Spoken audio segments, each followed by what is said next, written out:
Hare Krishna, Krishna Krishna, Hare Hare, Hare Ram, Hare Ram, Ram Ram, Hare Hare.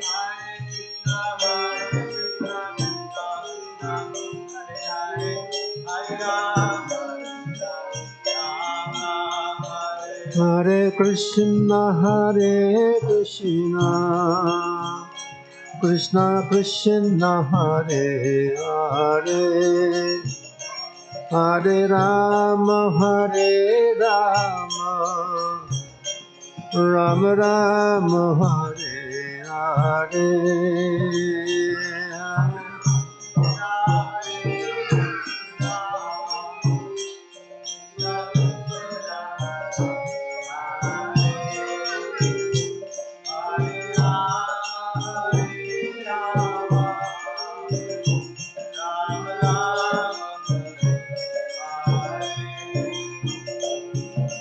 Hare Krishna, Krishna Krishna, Hare Hare, Hare Ram, Ram Ram, Hare Hare.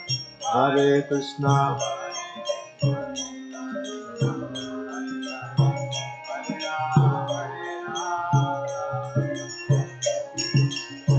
Hare Krishna, Krishna Krishna, Hare Hare, Hare Ram, Ram Ram, Hare Hare. Hare Krishna.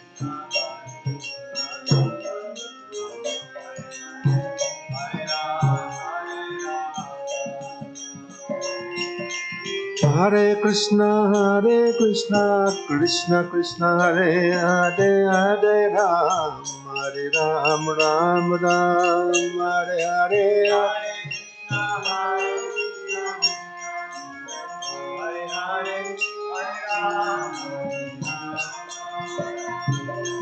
Hare Krishna, Krishna Krishna, Hare Hare, Hare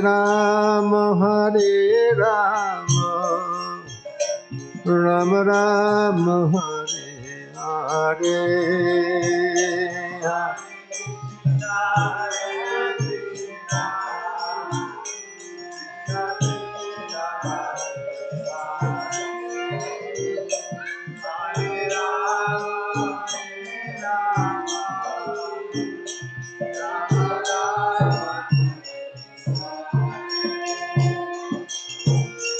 Hare Krishna, Krishna Krishna, Hare Hare, Hare Ram, Ram Ram, Hare Hare,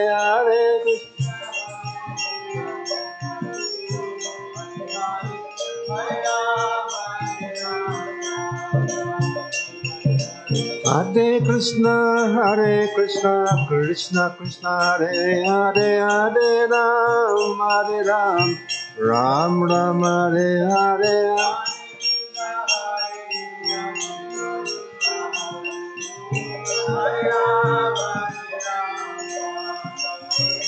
Hare Krishna, Krishna Krishna, Hare Hare, Hare Rama, Rama Rama, Hare Hare.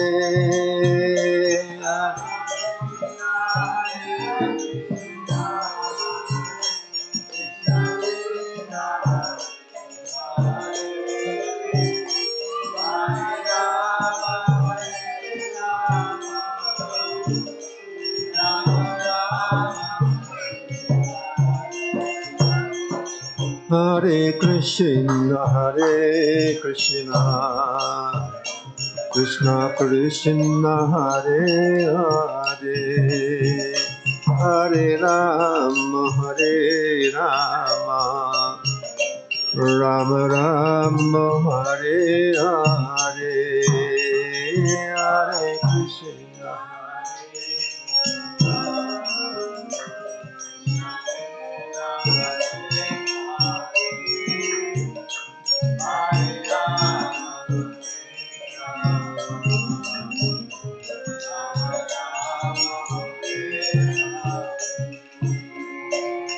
Jaya Prabhupada Jaya Prabhupada Jaya Jaya Nitai Gauranga Jaya Nitai Gauranga Jaya Jaya Radha Shama Sundara Radha Shama Sundara Radha Jaya Radha Madhava Radha Madhava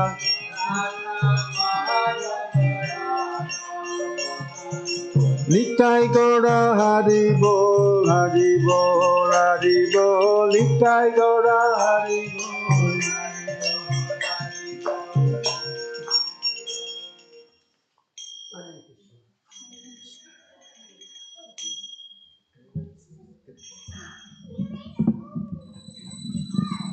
When someone please take up all the asanas, the seats, put them away please.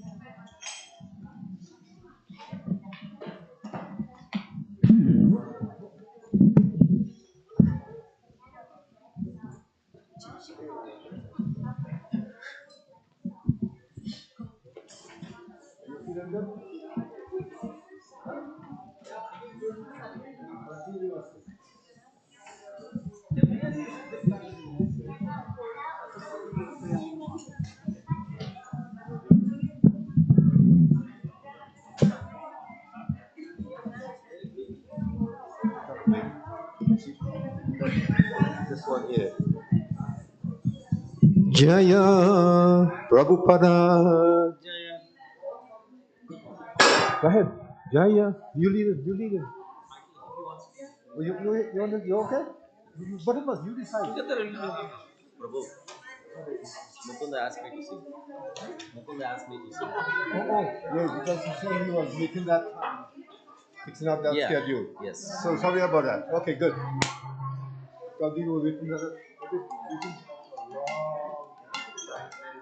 Now it is every Sunday different. Huh? Every Sunday different. No, it's good. Now we start with the last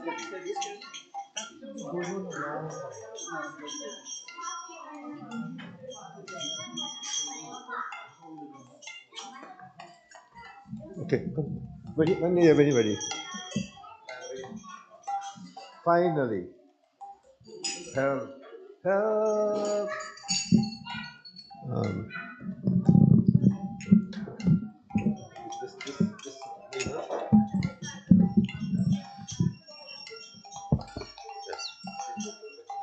Yes, it's okay. Bro.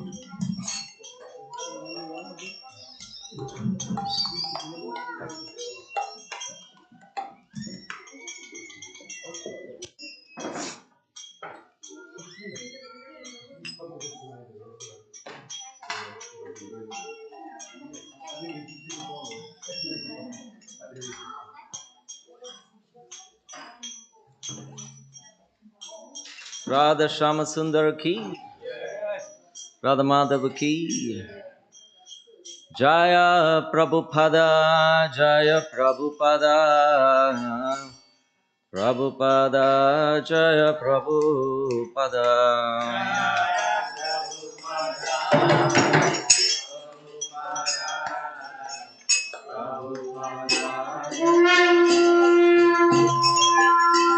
Namo Vishnu Padaya Krishna Prasthaya Bhutale Srimate Bhakti Vedanta Swami Iti Namine.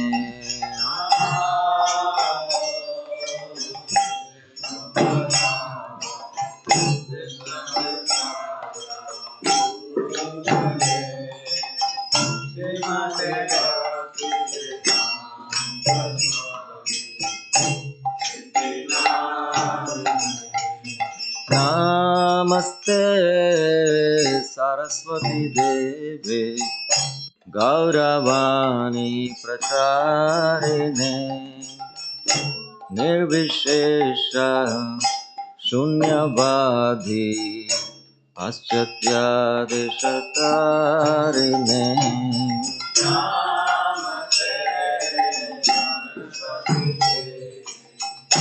Gauravan Pratarine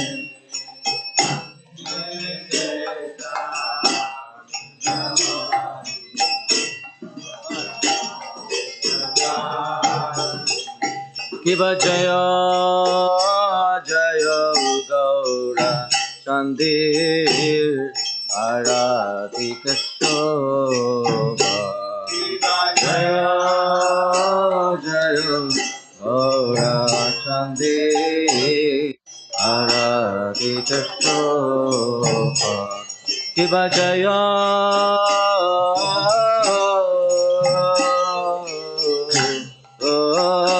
Jaya Gaura Chandhi Aradhita Shobha Jaya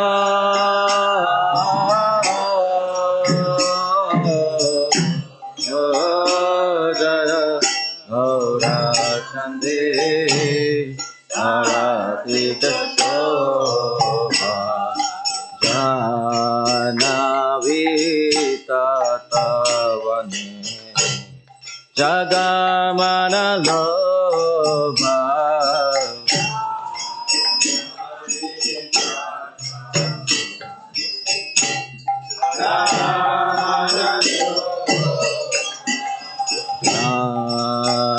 Janavita Tavane Jagamana Lobha Janavita Tavane Jagamana Lobha Jiva Daki Nani Taichan Vame Khadadhara Daki Nani Taichan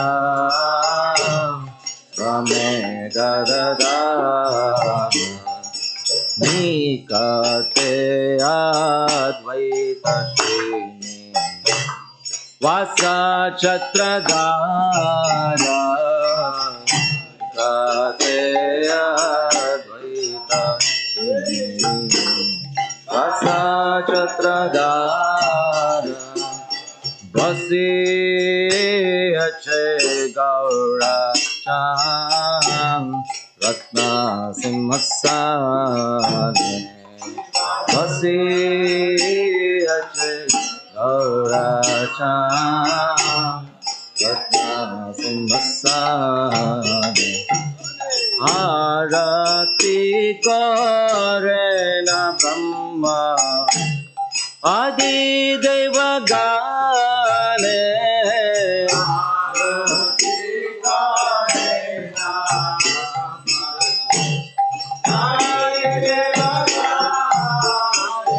Narahari Adi Kare Namaradulaya Shivanarari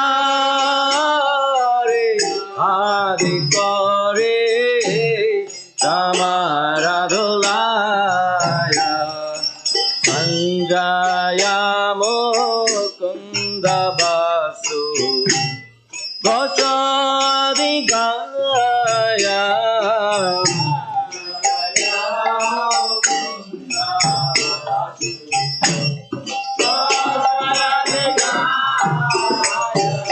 Shankha Bhaje Ganta Bhaje Bhaje Karatala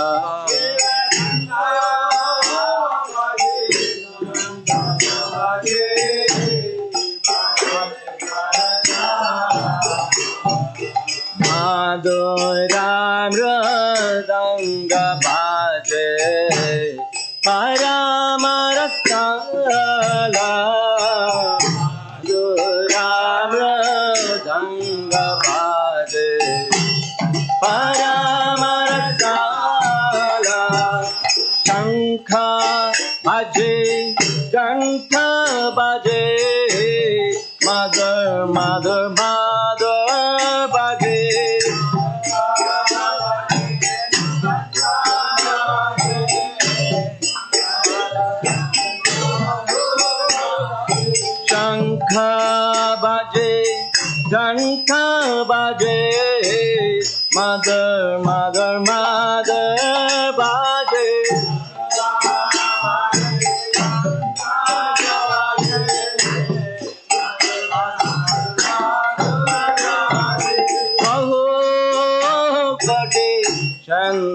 Vijayajini Vadana Vujjala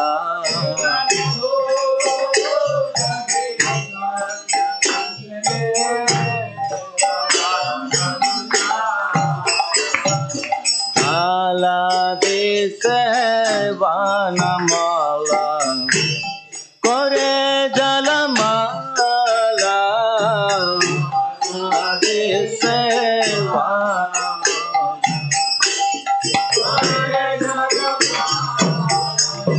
Diva sukha narada Preme gada gada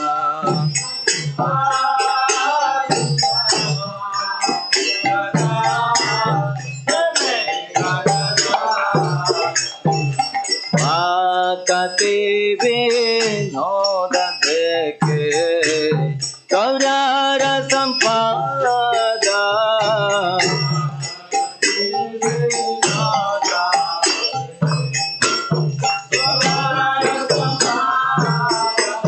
Jaya Shri Krishna Chaitanya Prabhu Nityananda Shri Advaita Gadadhar Shivasadi Gaura Bhakta Vrinda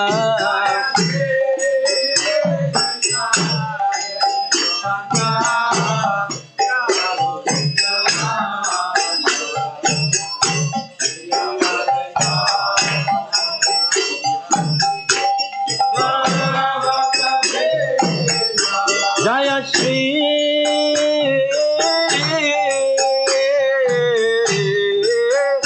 Krishna Chaitanya Prabhu Nityananda Shri Advaita Gadadhar Shivasadi Gaura Bhakta Vrinda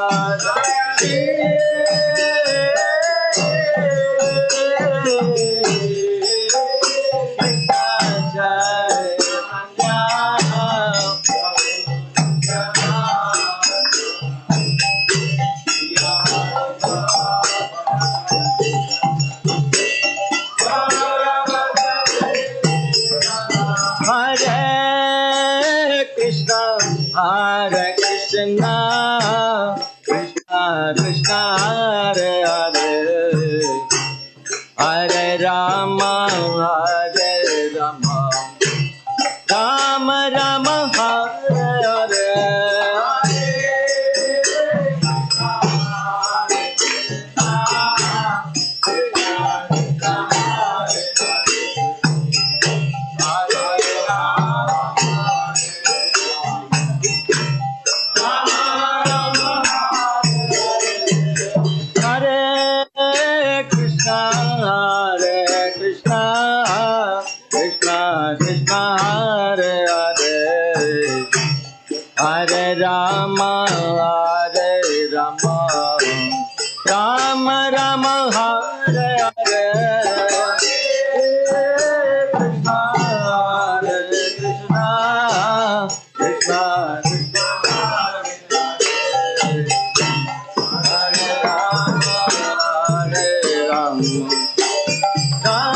Rama, Hare Hare.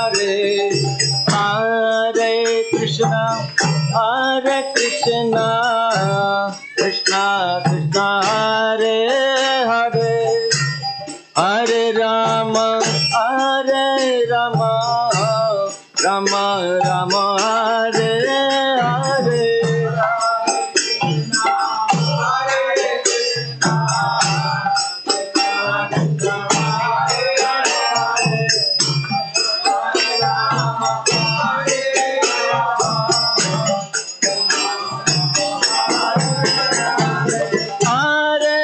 Krishna, Hare Krishna, Krishna Krishna, Hare Hare, Hare Rama, Hare Rama, Rama Rama, Hare Hare.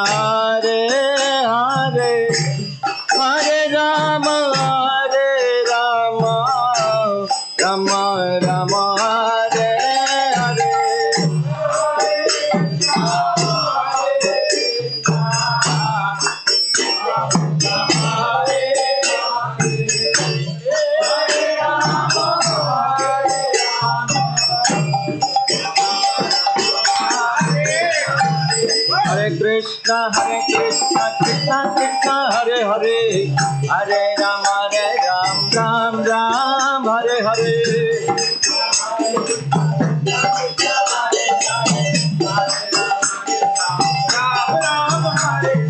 Hare Krishna, Krishna Krishna, Hare Hare, Hare Ram, Ram Ram, Hare Hare.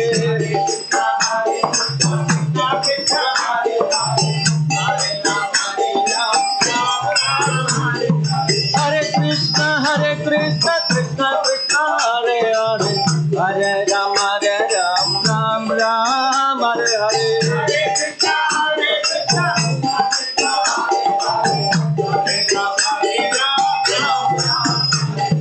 Hare Krishna, Krishna Krishna, Hare Hare, Hare Ram, Ram Ram, Hare Hare.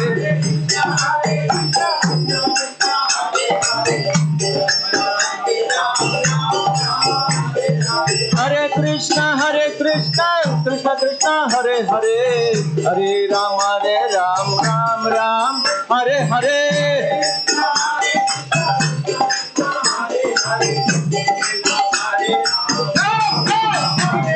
Hare Krishna, Krishna Krishna, Hare Hare, Hare Ram, Ram Ram, Hare Hare.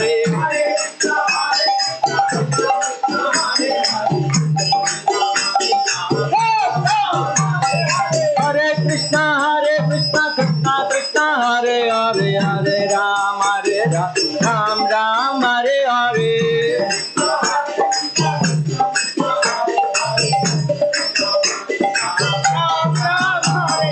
Hare Krishna, Krishna Krishna, Hare Hare, Hare Ram, Ram Hare Hare.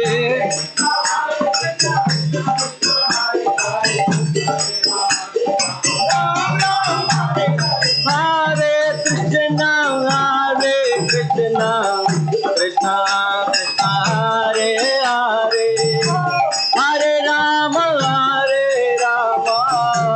Rama Rama, Hare Hare.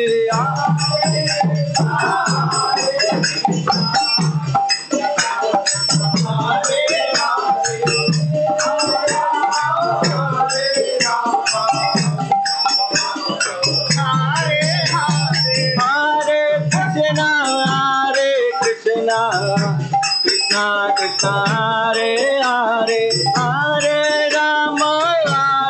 Rama, Rama Rama, Hare Hare.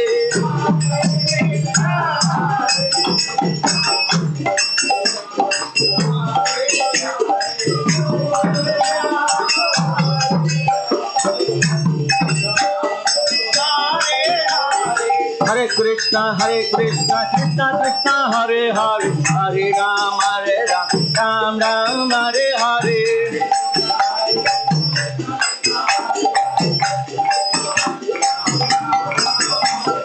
Hare Krishna, Krishna Krishna, Hare Hare, Hare Ram, Ram Ram, Hare Hare.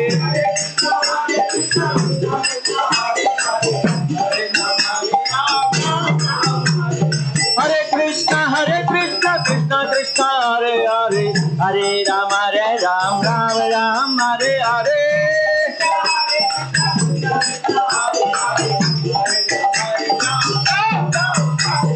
Hare Krishna, Krishna Krishna, Hare Hare, Hare Ram, Ram Ram, Hare Hare.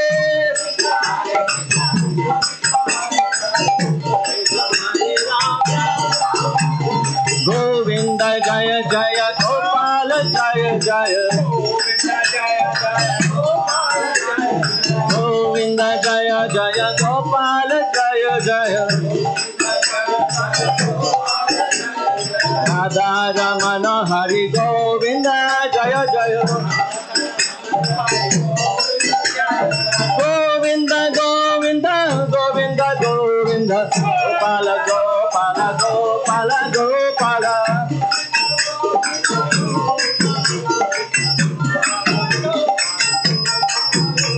Hare Krishna, Krishna Krishna, Hare Hare, Hare Rama, Rama Rama, Hare Hare, Hare Krishna, Krishna, Hare Hare, Hare Rama, Hare Rama, Rama Hare Hare, Hare Krishna, Krishna Krishna, Hare Hare, Hare Rama, Rama Rama, Hare Hare, Hare Krishna, Krishna Krishna, Hare Hare, Hare Rama, Rama Rama, Hare Hare, Hare Krishna, Krishna Krishna, Hare Hare, Hare Rama, Rama Rama, Hare Hare, Hare Krishna, Hare Rama,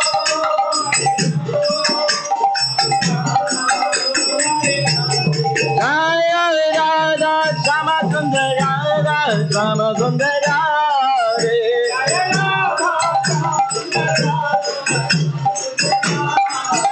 Jaya Radha Madhava, Radha Madhava, Radhe Radhe,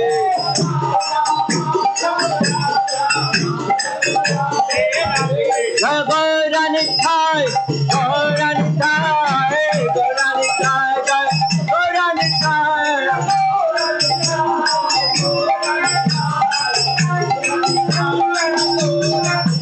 Jaya Jaya Prabhupada, Prabhupada, Jaya Jaya Prabhupada,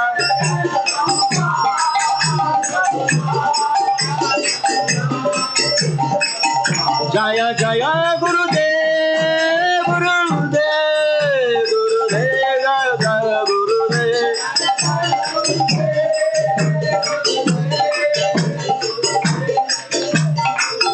Nitya Gaura Hari Bol, Hari Bol, Hari Bol, Nitya Gaura Hari Bol,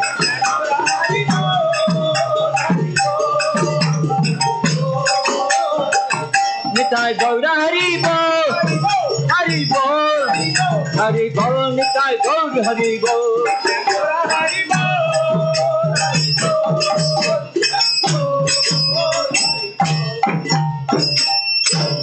जय ओम विष्णुपाद परमहंस परिव्राजकाचार्य अष्टोत्तर शत श्री श्रीमद् वेंकटेश भक्तिवेदांत स्वामी श्रील प्रभुपाद की जय।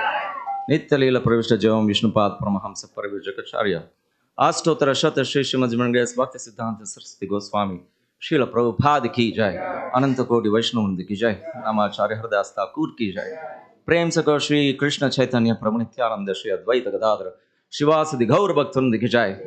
श्री राधा कृष्ण गोप गोपीनाथ श्याम कुंड राधा कुंड गिरि गोवर्धन की जय। मथुरा धाम धाम की जय। मायापुर नवद्वीप धाम की जय। पुरुषोत्तम क्षेत्र जगन्नाथपुरी की जय। गंगा मई यमुना मई की जय। तुलसी देव महारानी की जय। Most merciful beautiful Radha Shyam सुंदर की, राधा माधव की जय। All glories to assembled devotees. All glories to assembled devotees. All glories to assembled devotees. All glories to Guru and Gauranga. All glories to Srila Prabhupada.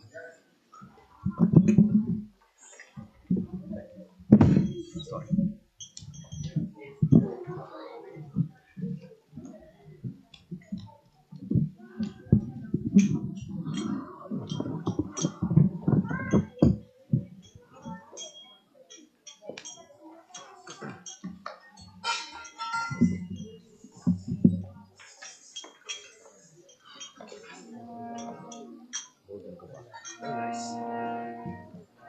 Namaste Narasimhaya.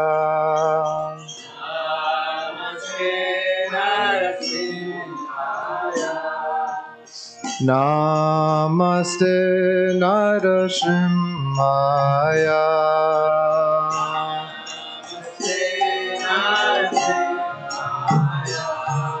Prahlada Dayine.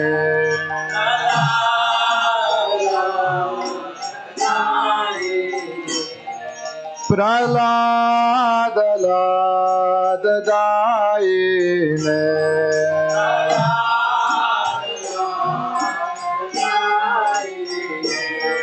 इतो नश्मा परतो नश्मा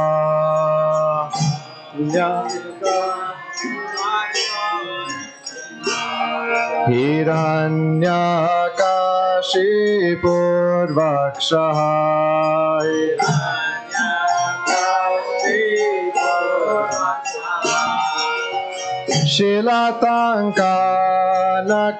शिलाताङ्कानकालये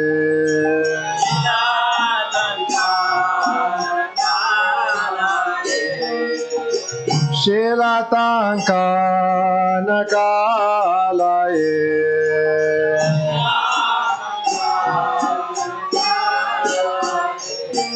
इतो नश्मा परतो नश्मा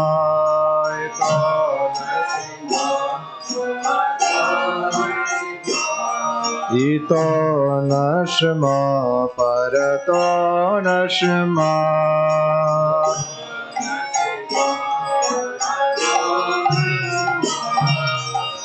यतो यतो यामि ततो नश्मा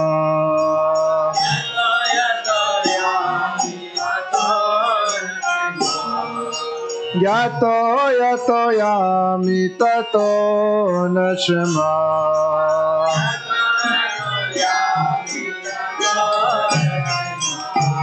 बाहिर्नश्मा हृदये नश्मा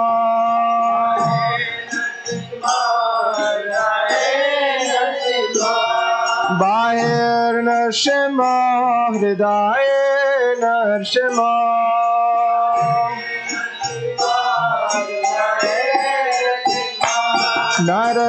नरसिंहमदिं शरणं प्रपद्ये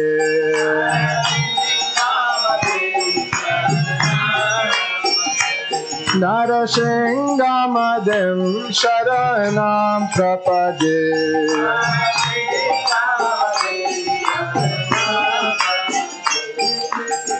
तव करकमलवरे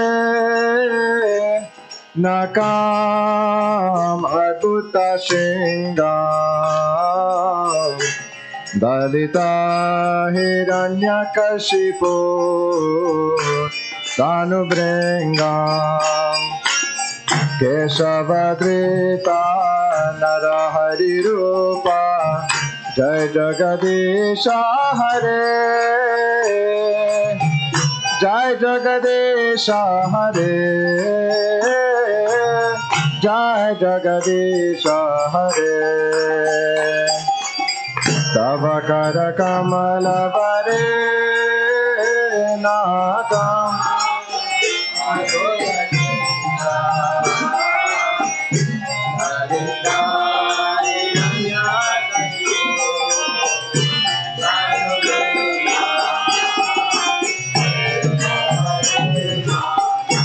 हरि रूपा जय जगदीश हरे जय जगदीश हरे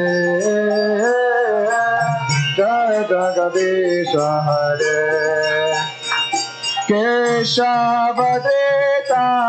नर हरि रूपा जय जगदीश हरे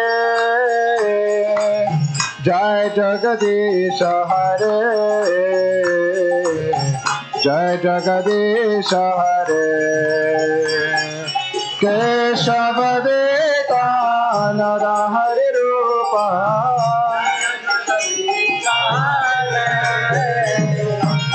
जय जगदीश हरे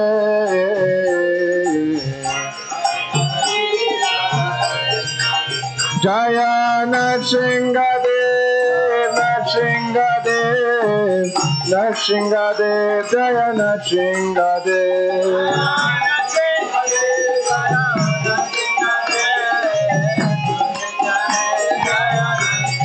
जय नर हरे नर हरे नर हरे जय नर हरे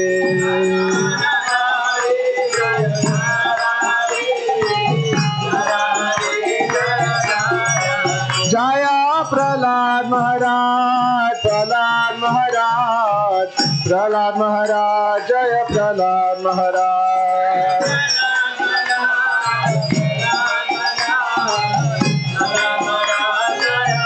Jaya Jaya Prabhupada, Prabhupada, Prabhupada, Prabhupada.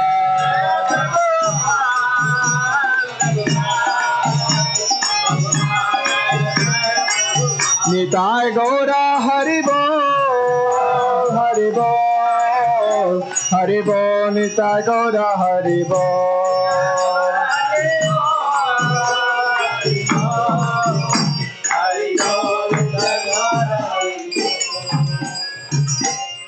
Shri Nrsimhadev Bhagavan ki jai, Shri Prahlad Maharaj ki jai, Nitai Gaur Premanande Hari Hari Bol.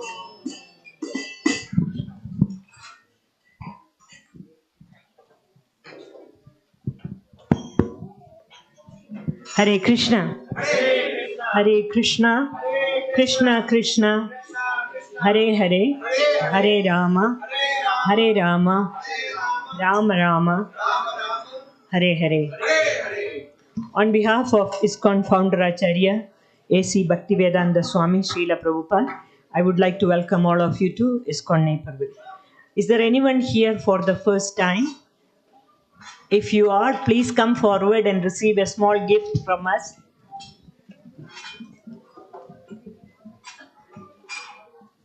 Thank you so much for coming. Thank you. Anyone else here for the first time? If there is anyone here for the first time, please come and receive a small gift from us. Please come. Please come. Here you go. Thank you so much for coming. Thank you. Anybody else?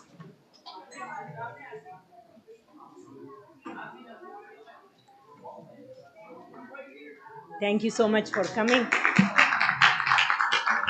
Oh, thank you. Hare Krishna.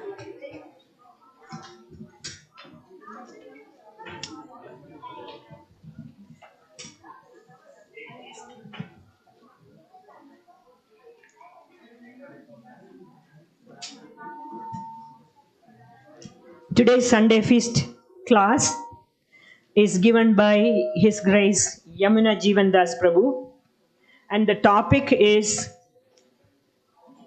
fight or flight. Fight or flight. His Grace Yamuna Jivana Prabhu was first introduced to Vedic philosophical teachings and the Bhagavad Gita in his youth in Nigeria and then later in Spain. In addition to his day job as a senior manager of engineers at April Air, he's an experienced spiritual educator and has spent the last 15 years serving in leadership roles in St. Louis and Chicago temples, as well as reaching out to college students to share ancient practices of Bhakti Yoga. As a trained mediator and chaplain, he also volunteers his time to provide pastoral care to the broader ISKCON community in life crisis and grief counseling. He lives with his wife Sri Radhika and two boys. He used to live in Chicago. He's in the process of moving to Naperville. And also, even though that is not included here, since he is what happened? So since he is he now in Naperville, he is the chairman of the Devotee Care Committee, and so actually there are many branches to the Devotee Care Initiative, and one of that is conflict resolution. And so he's going to give a class today connecting conflicts that has happened in the lives of great personalities described in Srimad Bhagavatam, and somehow bring it to our level and give you great advice how you can navigate conflicts that come in your life. I guess I put it right.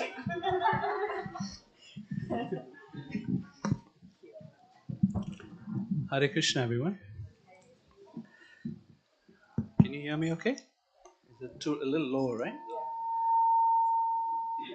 It's better without the feedback. All right, I'm going to recite, for those who are here for the first time, I'm going to recite some prayers that are to invoke auspiciousness before I begin this talk and interactive discussion.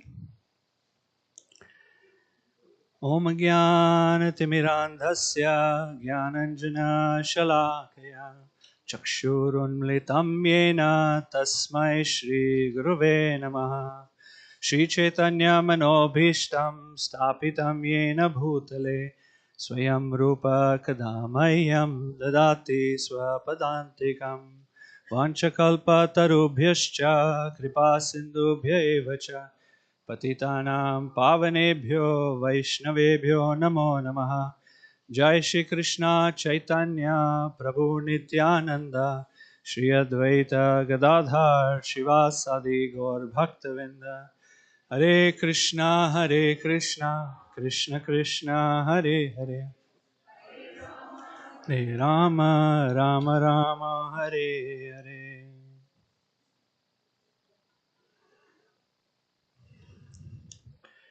Okay, so I picked this topic, fight or flight, the Bhagavatam's perspective on handling conflicts. And the reason I did that is because about 15 years ago, especially, I got interested in this topic of conflict resolution. I must give credit to His Grace Braj Bihari Prabhu, who leads this initiative, ISKCON Resolve, on a global level. I was very intrigued by the topic. And in general, I've also received some training in mediation and so forth. So I'm bringing some of that skills and interest to the Naperville community to offer that service in mediation. But I also have a very strong interest in the Bhagavatam, and so this is a presentation to sort of blend the two. I think there's a lot of good lessons to be culled out of this discussion, because, gosh, isn't conflicts part of our life? How many have not had a conflict in the last 1 week? What? No conflict in the last 1 week? You're a sage among us.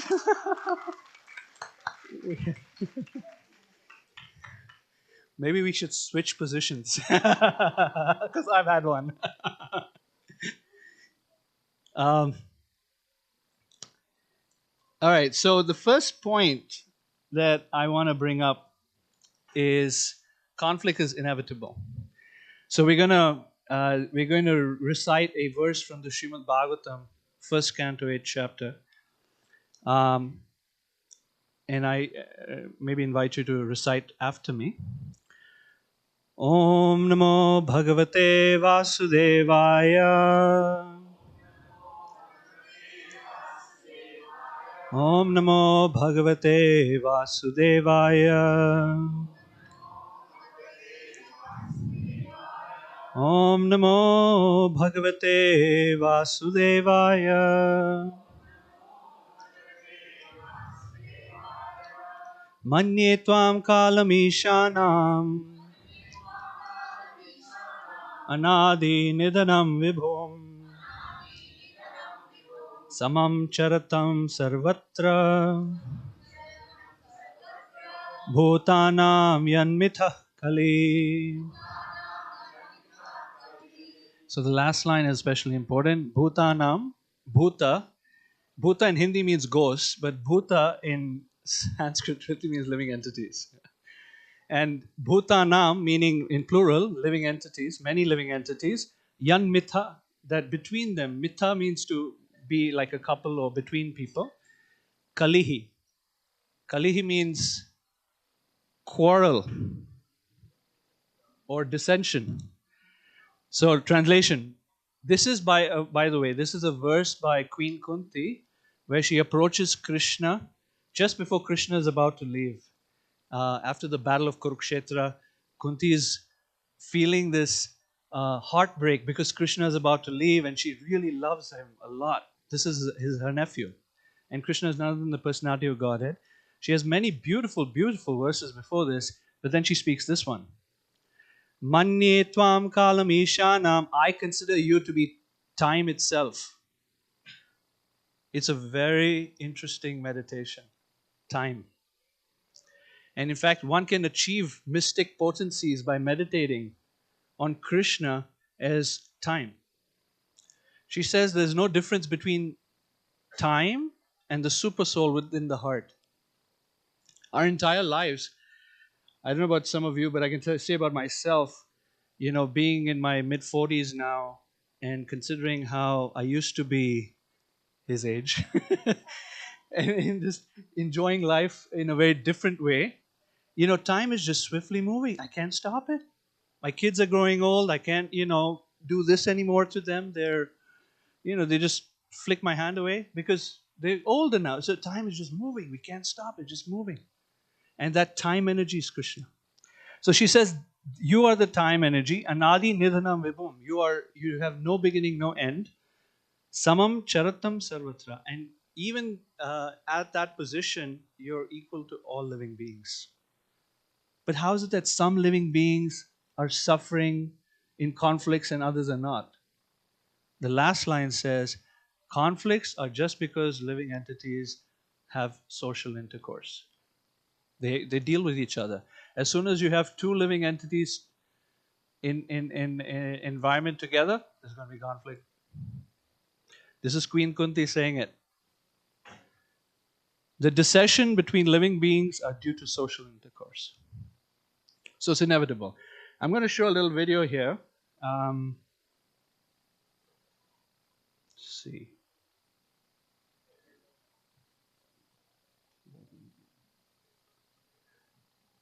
I'll invite you to pay careful attention because I'm going to ask a quiz at the end.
Now what?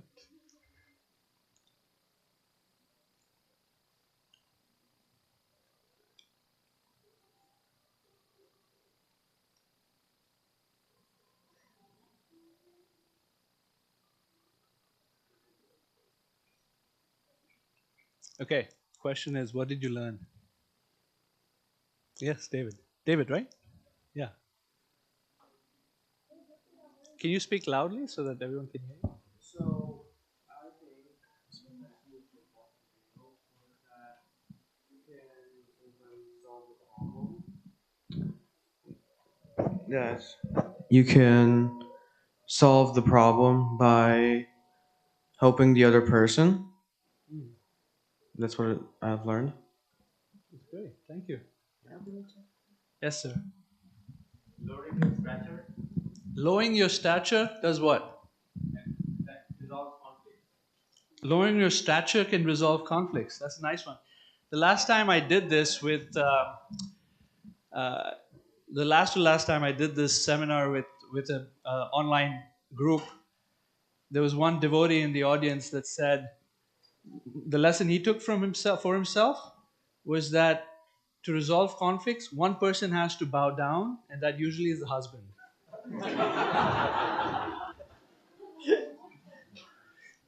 He got me. He really cracked me up. There saw some hands here. Two more people. To piggyback on that, it's basically don't raise ego, don't have ego. Okay. Thank you. Don't have ego. And we have a young participant in the back there that's very eager to share. Helping each other. Helping each other. Help each other. Okay. Thank you. There's some other important lessons. One is that when you have two big people fighting, it has collateral damage. Those other two little guys were just thrown away because the other two were at loggerheads with one another. Something to be careful of. So, especially those who are serving in leadership positions, if they get into tussles, know that that has more damage than just two ordinary people. In the first circumstance, the two big guys, lose, right? Both of them, again, the last time I did this, somebody said, well, at least they hugged each other at the end. There's no choice but to embrace each other. So, misery loves company. And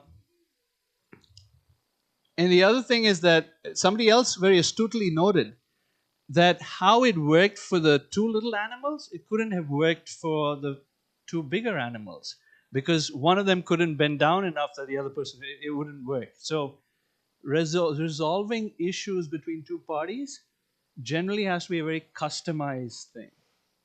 And one solution doesn't fit all. If you want to avoid conflict altogether, what does the Bhagavatam say? If you want to have zero conflicts in your life, any guesses? Zero social interactions. Absolutely zero. And the example is given in the 11th canto of the Bhagavatam. There's a section that describes the 24 gurus. There's I won't go into the details of it, but there's a person named the Avadut Brahmana who is speaking to King Yadu, and he tells him that I have become the person I am because I had 24 gurus. Actually, there are 25 because the 25th guru is his own body. His own body teaches him many things. One of those gurus is a lady who has bangles. That's what I'm showing here. And the story goes that some men come to this house and the parents of the girl are not there, and this girl has bangles, and they've come to try to find a wife. So she goes to the back and wants to welcome them with some food, but she starts to beat the husk to get some grains, and her bangles start to make noise. But she felt embarrassed because she didn't want them to hear the bangles hitting one another, because if they hit one another, it will indicate to them that they're very poor. And she herself has to beat the husk to get the rice, and they didn't have a servant. So she broke all her bangles one by one until there was no noise. So only when there was one bangle left, then there was no noise. So the Avadut Brahman says, to avoid conflicts altogether, when many people live together in one place, there will undoubtedly be quarreling. And even if only two people live together, there will be frivolous conversation and disagreement. Therefore, to avoid conflict, one should live alone.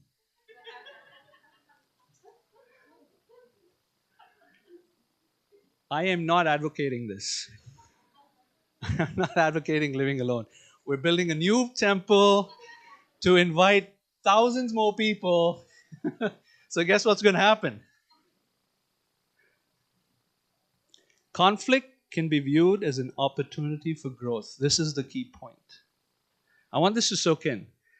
Conflict can be and should be viewed as opportunity for growth in relationships rather than isolating or distancing oneself.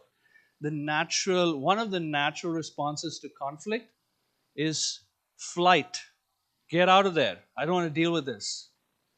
Or fight. Or freeze. Or fix. These are the 4 F's in how people deal with conflicts. Flight, fright as well. There's a 5th one. Flight, fight, fright, freeze, fix. Yeah. And that's not how, anyway, we'll talk more about it. A misconception is good relationships means no conflicts. But that's not true. A good relationship does not mean no conflicts. Rather, a good relationship means proper response and resolution to conflict. You might notice that I am swifter than I usually am in a class. And the only reason is that this usually takes 2 hours and I'm trying to squeeze it in 35 minutes. So forgive my my pace. So what causes conflicts? There's a spectrum. The least difficult to resolve is information. Like if somebody came late to a meeting and you start to have some heated argument with them and they said, oh, shoot, my car broke down in the middle of the road. Then immediately that conflict subsides, isn't it? Lack of information. So a conflict is very easy to resolve when there's lack of information. But a conflict is really hard to resolve when there is value differences. Such as, for example, one of the things on a global scale that we're dealing with is Russia and Ukraine, or Middle East and the US. Iran and the US have such a strong conflict situation for several decades now. Why is that? One of the key reasons is because value differences. I remember this example of in Saudi Arabia, one lady was put into jail because she was advocating for women to drive. How many of the ladies here drove to the temple today? Yeah, there's a few. Yeah. Imagine you couldn't drive. In Saudi Arabia, you apparently can't drive. Complete different value system than it is the US. That's why the Middle East and the US have such a strong conflict going on. It's hard to resolve because of the values. Or 2 parents, the father and the mother have 2 different values of how they want to raise the child. I know many families like that. The father wants to raise the child with spirituality, and the mother wants to raise the child with material success. And that tends to be very, very difficult. It's decades old conflict that's continuing on till today. And now when conflicts get resolved, there are different ways that conflicts can get resolved. Number 1 is you just stop fighting. Ceasefire. Like they had towards the beginning of this year, Ukraine and Russia stopped fighting because of Orthodox Christmas. So 1.5 days, stop fighting. Just it's like ceasefire. That's one way to resolve a conflict. The next level of resolving conflict is where you settle the issue. Whatever the issue is, the position people have taken, you try to resolve that. Deeper than that, even better than that, is you resolve the underlying emotional problems. And even deeper than that is when people are spiritually adjust themselves to the situation. We're going to see an example in the Bhagavatam where a devotee, a great devotee, spiritually adjusted himself to the situation. Okay, behind every conflict lies, what do you think?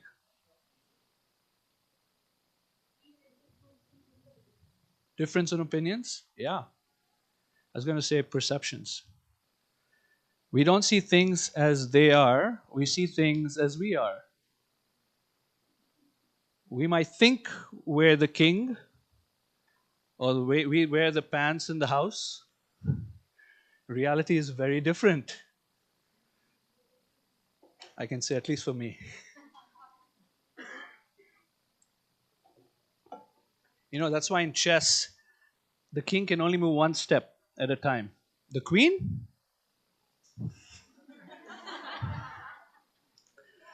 Enough said. There's a Sanskrit phrase that's very pertinent here. It goes like this: Atmavan manyate jagat. Atmavan manyate jagat. How I think, I see everybody else thinking the same way. We perceive others people's ways of processing. We perceive other people's value system based on our value system. And that really gets us, sometimes we don't understand another person. How could they do this? Because we're seeing them through the eyes of our own value system, isn't it? Think about in the Bhagavatam, there's a story of Indra where Naranarayan Rishi, this great sage, was performing meditation. And Indra, feeling a little insecure that he's trying to become very great, Indra started to attack him or wanted to get him to fall down from his spiritual position.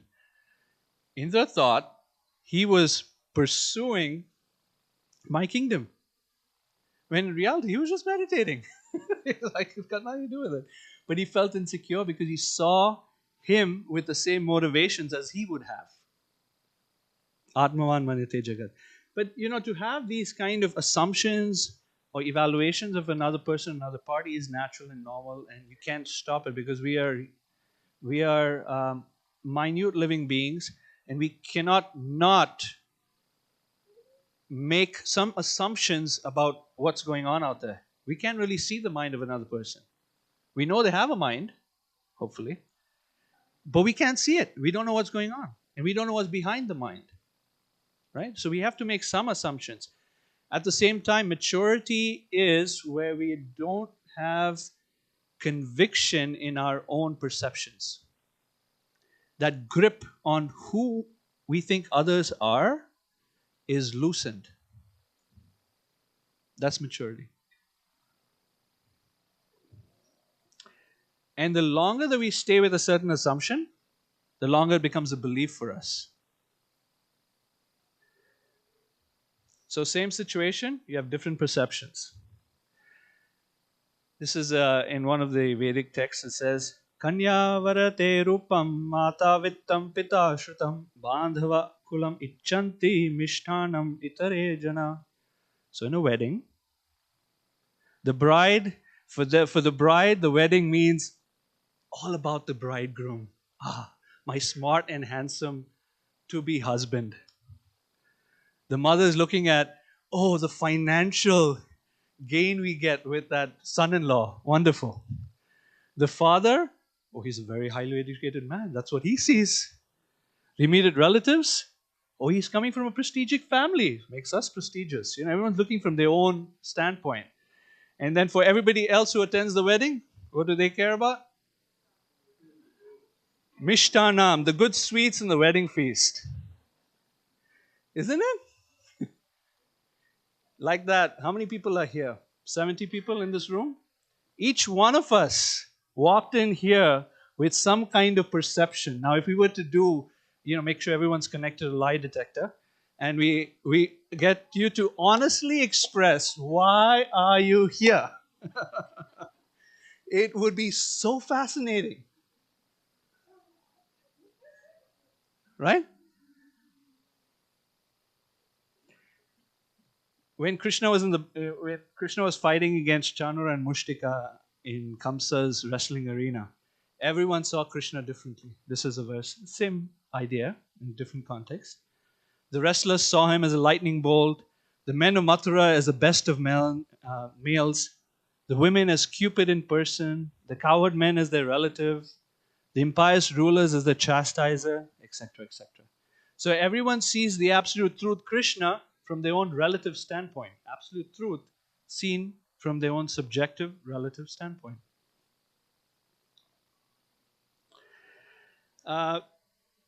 ladder of influence. I'm going to run through this a little quickly.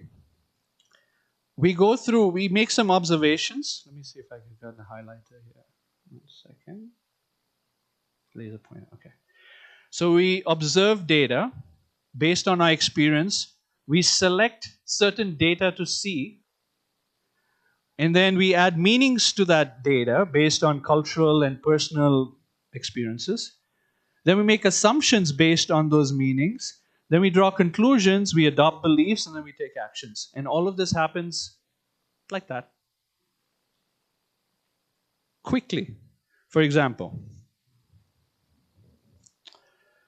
starting from the bottom. The meeting was called at 9 a.m. and John came in at 9:30. He didn't say why.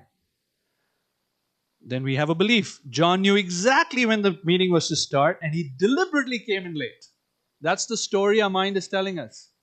Because our own past experiences, our cultural beliefs, blah, blah. And then we make this assumption. John always comes in late. The use of word always is very violent. You never do this and you always do this. And then we make a judgment call on John and say, John, you are unreliable. We cannot count on John. The next time we have a meeting, we don't invite him. This is called the ladder of inference. How quickly does this happen? Like that. So I'm inviting, for those of us that want to improve in our relationships and improve in being able to resolve conflicts and have good, healthy relationships, is really important to introspect and noting what does our mind automatically go to in any situation. What are our attachments? It gives us a sense of our subtle inner makeup. Who am I after all? Part of the problem with that people enter into conflicts is because we don't have a good sense of our own inner life. And devotional life is all about understanding our own inner life in a very clear way. It's not easy. I tell you, it's not easy. And maybe sometime in the future I'll share with you this model called the Johari's window. Johari's window means there's 4 quadrants. There's some things that we know and others know about us. There's some things that we know but others don't know about us. There's some things others know but we don't know about us.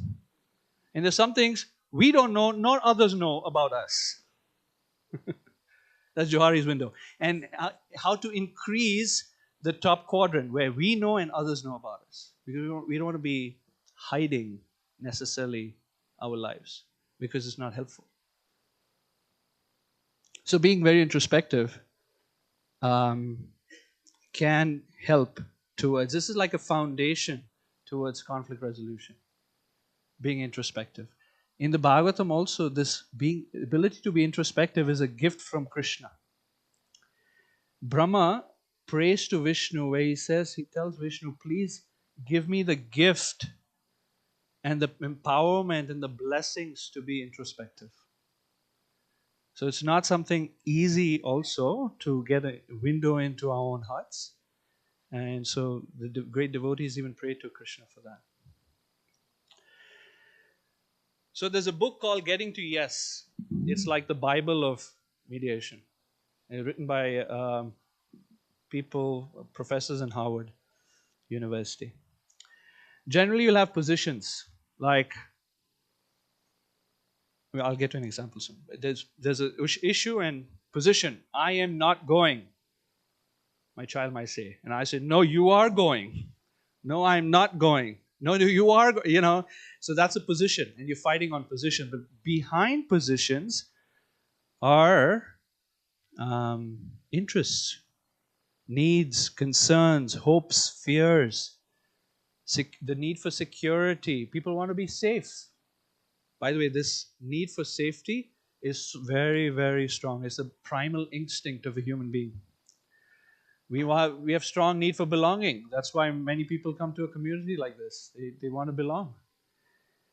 We have a need for dignity. We want respect. So if somebody speaks harshly to us, it doesn't sit well. We have a strong need for fairness. How many times have we said it's not fair, at least in our mind, in the last month? You know? It's a big deal. Recognition and so forth. Respect, self-esteem. So this is a story of I seem to be telling many examples on country-based, macro level. But anyway, it's helpful.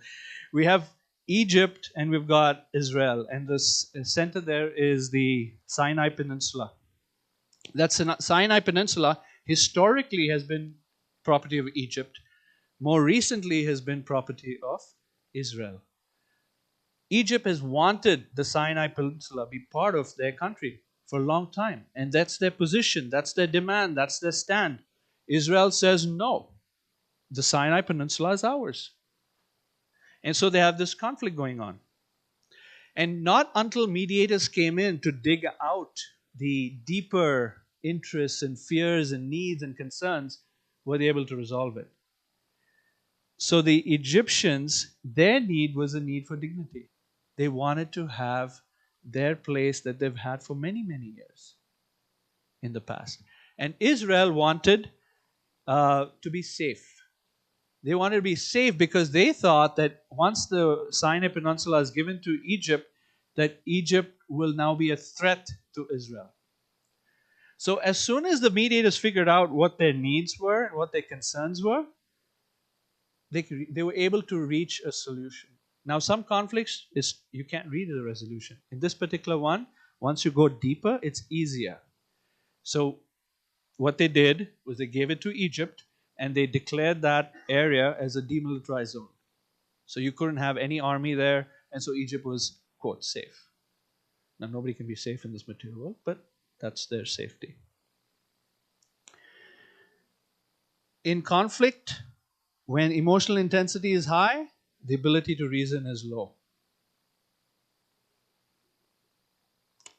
What if someone's being unreasonable?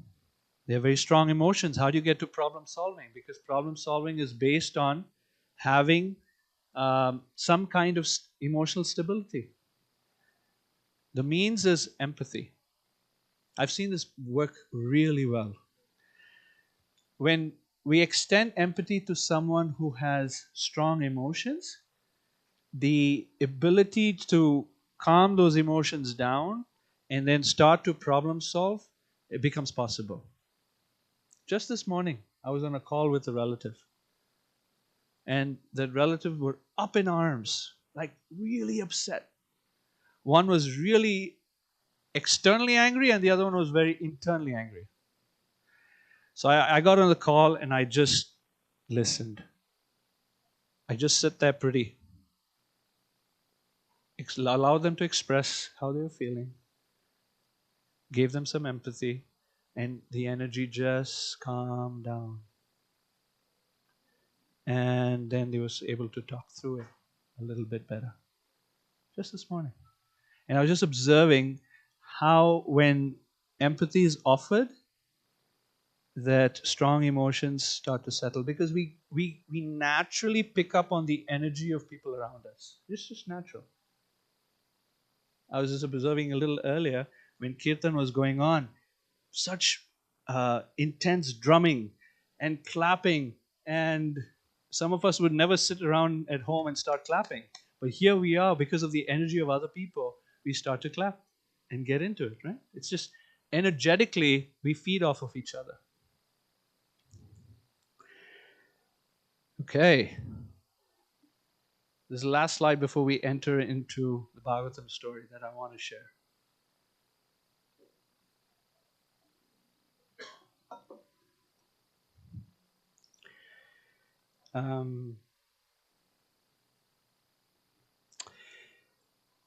So everyone has different conflict styles. I did this with my team at work. I give you a questionnaire, a bunch of questionnaires, and based on that questionnaire, each one of us have a tendency of a style of conflict that we generally resort to. Either a turtle, or a teddy bear, or a fox, or an owl, or a shark.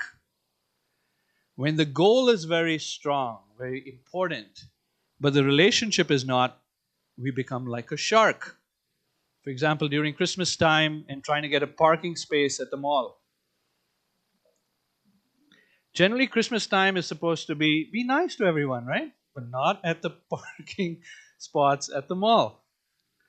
People fight to get the parking spot. And they don't care because the relationship's not important. The goal's important. I need that parking spot. Avoiding. When the relationship's not important and the goal's not important, you just head out. Just leave the place like a turtle. They put their limbs inside their bodies and they cover themselves. I don't care. IDK and IDC. I don't care and I don't know and I don't care. It's just accommodating is where the relationship's really important, but the goal is not so important. So, for example, honey, what would you like for dinner? Oh, whatever you like. Very accommodating. Teddy bear. There's a problem with teddy bears sometimes, is that there's a lot of internal resentment sometimes with accommodating. Compromise. You win some, you lose some. And then the most powerful way to resolve a conflict is understanding the interests and the needs, and now you can collaborate. And that's the owl, the wise owl. So just like how they did it with the Sinai Peninsula, they understood the needs and the interests of both parties, and then they were able to come to a collaboration that worked for both of them. Win-win situation. So consider, I'll give you about 20 seconds. Think about what is your go-to conflict style. You like to be a shark, or a turtle, or a teddy bear, or a fox, win some, lose some, or an owl. You have questions, huh? Yeah. Can you hold on to them? Write them down.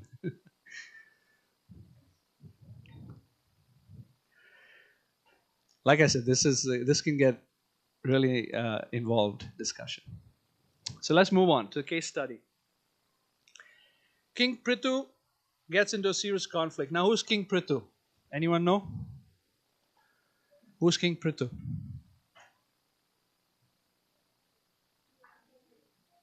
What's that? He's what? Son of King Vena. Yeah. He's a expansion of the personality of Godhead. He's known as Shaktivesh Avatar. Okay. King Prithu is an expansion of God.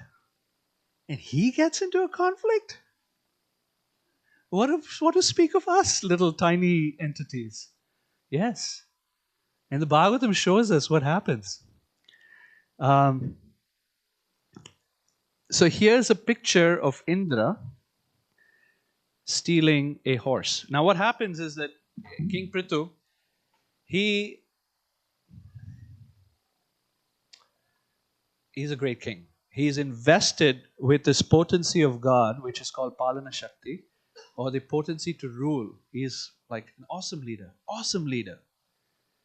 His qualities, his strategic abilities, his humility, his just fantastic set of qualities to be in the leadership position he's in.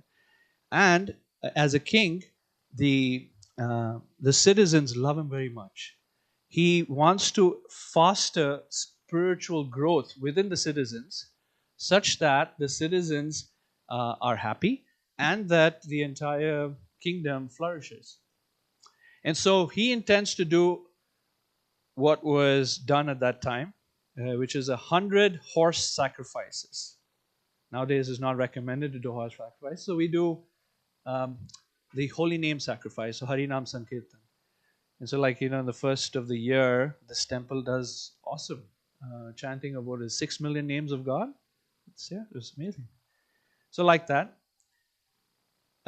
he wanted to do 100 horse sacrifices. And even Lord Vishnu came to his sacrifices. The demigods came to his sacrifices. It was such a great pompous affair. Things were going really well. He did successively up to 99 horse sacrifices. And then he was about to do the 100th. And King Indra, who's the only other person who has done 100 horse sacrifices and is known for that, one of his names is that he has done 100 horse sacrifices, he gets the heebie-jeebies, as my spiritual master likes to say. He gets a little nervous. Because Indra has pride. He's a great devotee, but he also has some pride, some contamination in his heart. And he's thinking that Prithu wants to take over my kingdom again. When there's pride, there's insecurity. And when there's insecurity flares, one becomes anxious, they can do anything crazy. So even though he's a demigod, he's up there, king of the demigods. He did something stupid. He came as a, he made himself invisible. He stole the horse from the horse sacrifice. The horse was gone. Sage Atri saw it. And he notified Prithu's son, hey, that's Indra, he's taken the horse away. So the son runs after Indra, but then Indra was dressed in the mendicant as a spiritual person. And so, due to natural respect, he didn't do anything about it. But Atri said, this guy is dangerous. He's pretending to be spiritual, like there are people like that. They pretend to be spiritual, but they're not. Attack. So then he is about to attack. Indra gets scared, lets go of the horse. They take the horse back. The son gets all kinds of credit. Whoa, you got the horse back. They named him Vijitashva, means you got the horse back. He got a new name. And they're about to start the horse sacrifice again. Indra sweeps in. He makes the entire sacrificial arena dark, cloudy, again steals the horse. Same deal happens again. And Vijitashva gets the horse back. And then finally, Prithu, he gets so upset with it. How can Indra do this? And he was about to attack Indra. The Brahmanas in the sacrificial arena said, no, we will kill him through the sacrifice. So they were about to chant the mantras to kill Indra when guess who shows up? A change agent. Brahma. That calming force. That unemotional person who can offer empathy. And what Brahma advises him? He says, he actually has empathy for Indra, and he says, Indra is a very great person. He's doing very great service, just as you are. But right now, he's a little stubborn. Dur avagraha is the word he used in Sanskrit, meaning he's become a little twisted right now. I can't talk to him in a straight way. But I can talk to you. You don't need to do 100 sacrifices. You did 99 is good enough. 99%. Would you have a problem with that? No. So be happy. Just be happy with 99. So King Prithu, because of this meaningful instruction by Lord Brahma, he was able to give up his angst. My dear king, don't be agitated and anxious because your sacrifices have not been properly executed due to providential arrangements. Kindly take my words with great respect. We should always remember that if something happens by providential arrangement, we should not be very sorry. The word here is Deva Hatam. If something's happening by providential arrangement, don't fight it. With your anger, don't try to fight it. It's not going to work. In fact, the more you try to fight it, the more you enter into the darkest region of materialistic thought. It's a very powerful instruction. So then Prithu became pacified by the presence of the third party, of the energy, of the calmness that Brahma brought, and then he gave up his pursuit to do the 100 sacrifice. He had some affection towards Indra, and then later Indra himself, with some patience and with some empathy, Indra himself came and apologized to King Prithu. And here's the apology. And as soon as Prithu saw him touch his feet, he embraced him with great ecstasy. So I'm going to conclude with, I have a number of reflections which I'll skip, but I'm going to conclude with Prabhupada's comments. Both King Indra and Maharaj Prithu were envious and angry with each other. But since both of them were Vaishnavas or servants of Lord Vishnu, it was their duty to adjust the cause of their envy. This is also a first-class example of cooperative behavior between Vaishnavas. In the present day, however, because people are not Vaishnavas, they fight perpetually among one another and are vanquished without finishing the mission of human life. There's a great need to propagate the Krishna consciousness movement in the world so that even though people sometimes become angry and malicious towards one another because of their being Krishna conscious, such rivalry, competition, and envy can be adjusted without difficulty. Okay, the bell's ringing. What are your takeaways? Whoops.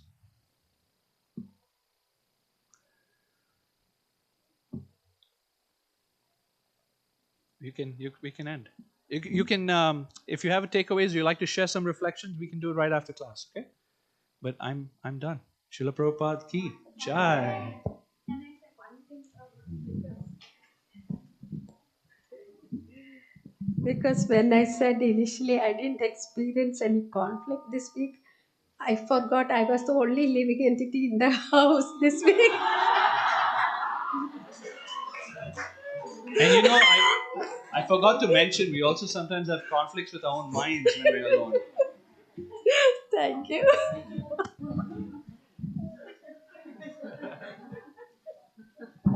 Thank you so much, Yamuna Jivana Prabhu.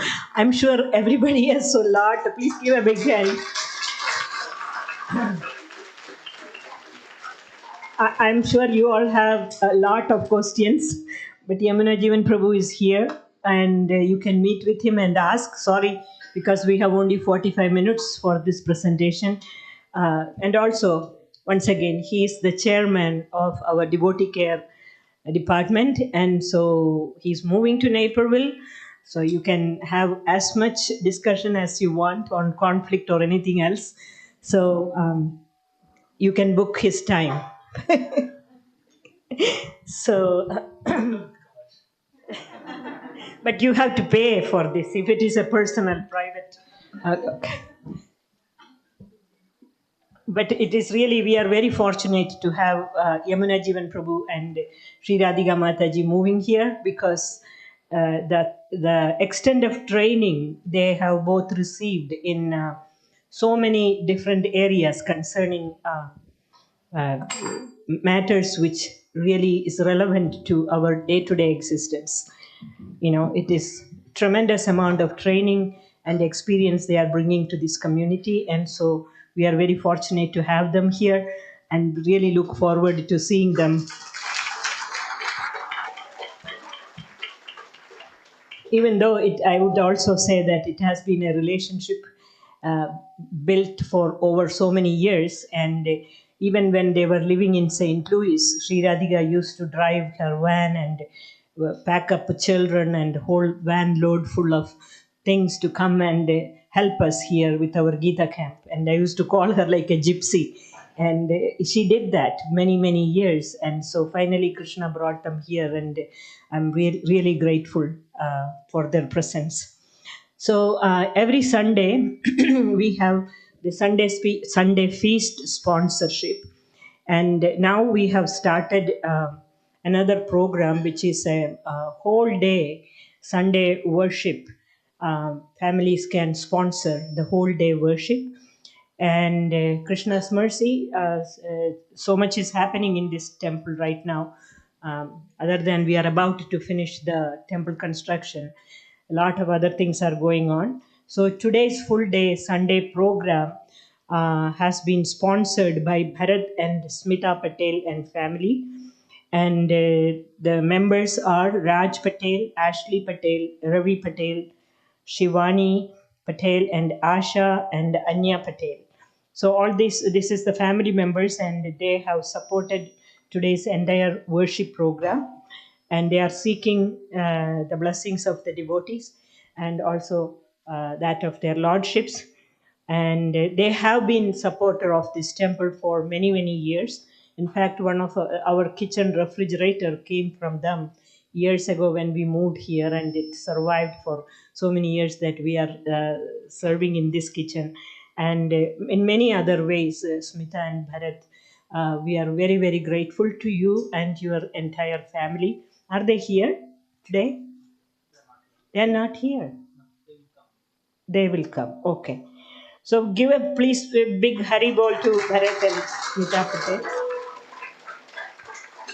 They also generously supported our temple construction program, in so many different ways.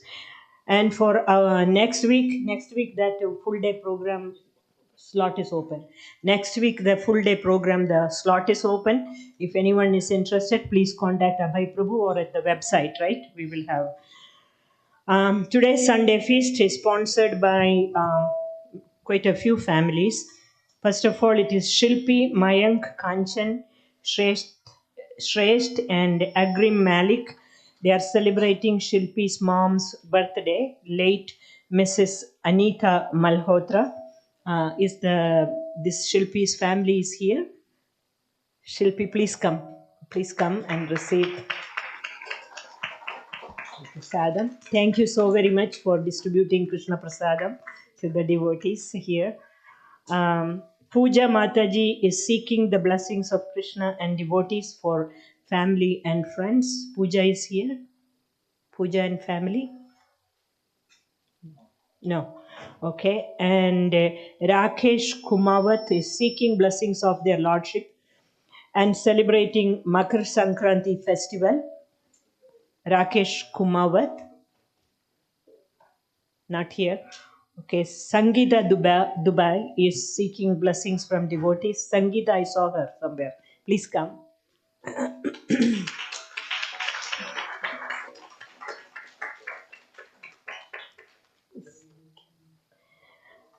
And we have Tripti Dillon seeking blessings of their lordships for friends and family.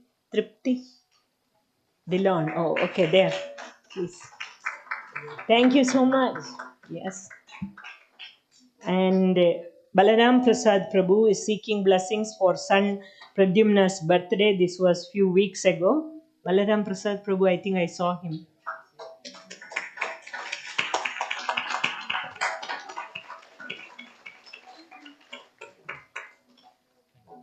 And the slots are open for next week. So those who want to sponsor, you can check on our website or contact Abhay Prabhu here. No? Anything else? Okay. And every week we are appreciating at least one devotee in this temple. There are almost all of you are serving in this temple in some capacity or other, and we take a few minutes time to appreciate a devotee. And so this year we are glorifying the services of Nitin Prabhu. Nitin is here. Nitin, can you come? Hare Krishna, Nitin Prabhu. Anyone who do not know Nitin Prabhu, can I see a hand? How many of you don't know? See? See? So that's why I'm introducing Nitin to you. Nitin has been serving here from 2016 onwards. Can you believe that? Right? 2016, that is 16, 17. Actually, it was Balaram Prabhu and HG Yamuna Prabhu who were from Chicago temple, so I want to thank them for that. Oh, Balaram Prabhu and Sachi Kumar Prabhu. Thank you for bringing him here. And that is over 7 years. And many of us don't even know who he is. And that tells you why we have to continue doing this program. So Nitin is an IT engineer by profession. He is serving our temple. He's part of our cooking and cleaning team. And cleaning team is something which is very tough to find members to come forward and wash our pots. And these devotees who serve in this team are like so dedicated. Without their help, we cannot run this temple at all. And we are very, very grateful for your consistent service, Nitin. And he's very regular and he never misses a day of service. That's what you call really selfless, dedicated service.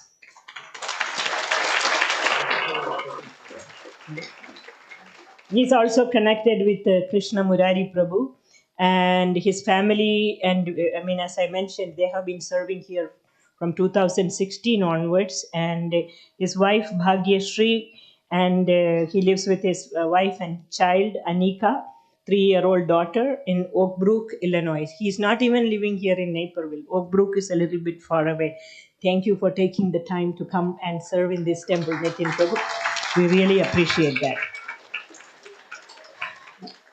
Panduranga Gopal is raising the hands. Ah. He sends me money for the plates and spoons. Oh, come on, Prabhu. It's not his grace.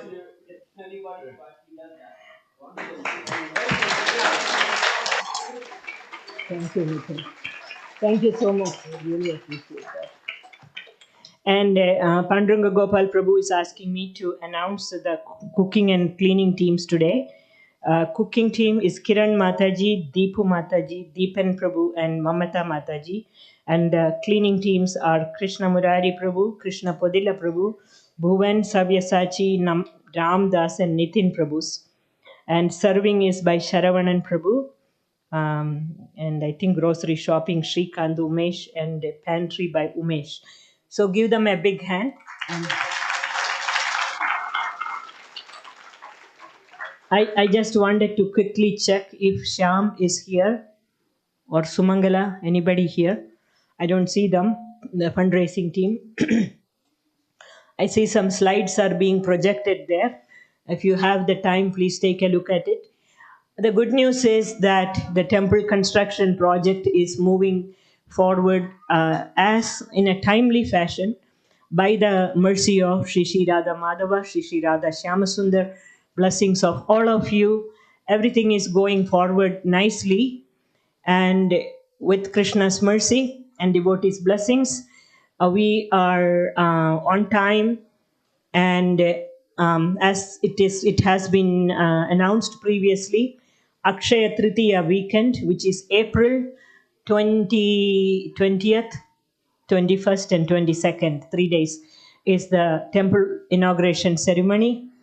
Please, you all can come forward and do the needful to help us at this point of time. This 3.5 weeks time from now till the opening of the temple is every single day is critical for raising the required remaining funds. We need close to $700,000 to complete this project. And since the fundraising team is not here, I'm stepping out of my boundary and making these announcements that you all can reach out to the people you know, or on behalf of Krishna. You are not begging to anybody. You are speaking. You are the voice of Krishna to finish that temple. You please extend yourself. This is the opportunity. This moment will never come back again. So that's not my role asking or canvassing for this, but still, as your servant, I am asking you to reach out to any number of people that you know and support the temple so that we will have a better facility to serve you better. Thank you very much. Hare Krishna.